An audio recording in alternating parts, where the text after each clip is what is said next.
Now that we've created a database and we've configured our Rails project to connect to that database, we need to begin to flesh out the contents of the database, the structure or the schema. And we're going to do that by writing Rails migrations.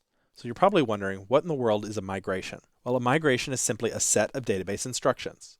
It's going to be written in Ruby, and they're going to allow us to migrate our database from one state to another. They're going to essentially describe the changes that should take place in our database. So we create a table, we add a column, we drop a table, we change the name of a column. Those are all the kinds of instructions that we could give it. And it's going to contain both instructions for moving up to a new state and also moving back down to the previous state. So we might move up by creating a table. We'd move back down by dropping the table. Move up by adding a column, or maybe even adding 3 columns. Move back down by removing those 3 columns. So we'll have instructions that go both ways that allow us to migrate the state of our database. Why use a migration? Well, it keeps our database schema with our application code.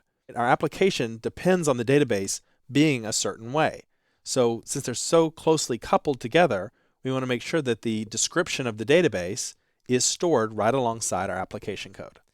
It's also because it's written down. Because these instructions are there, we can execute them anytime we need to, and they're repeatable. So let's say that I take my project and I move to a new computer, and I want to create the database there. Well, guess what? All I have to do is run my migrations again, and I can execute everything and get my database in the same state. There's no trying to remember what SQL commands you type or keep track of those. The migrations have all those instructions written down. The fact that they're written down has another benefit, which is that we can share those changes with other developers. So let's say that we're both working on a project together. If I add a column to one of my tables, you also are going to need to add a column to your table if the code's going to keep working for you. So if we share that file, you can run the migration, and then our databases will both be in the same state. It also helps with versioning. If you're using a version control system like Subversion, Git, or CVS, this allows you to not only roll back the code to a certain state by checking out a previous revision, but you can actually then migrate your database to that state and then back again when you're done. Another benefit is that it allows us to write Ruby code instead of writing SQL. Now, we still can write SQL in there, and there'll be some times where it might be desirable, but it will minimize that and allow us to work with Ruby, which we're going to be working with most of the time anyway.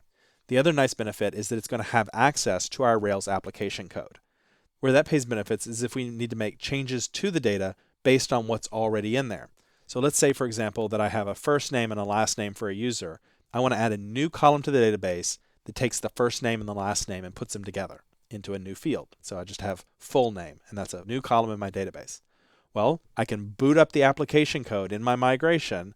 I can go get the first name and the last name, put them together with whatever rules I have in my application code, and restore them in my new column. Populate the column as I add it. That's a nice benefit.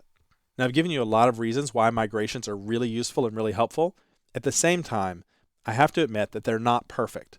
There are issues that come up when you're sharing schemas with other people, when someone makes changes to an old migration, or when you get your database into a state where suddenly a migration won't run anymore, and you have to go in and actually tinker with it till you get it to where a migration will run again. They're not perfect. But that said, life using migrations is much better than without them. It is definitely something that will make your life working with databases a lot better. Let's see how we can create migrations.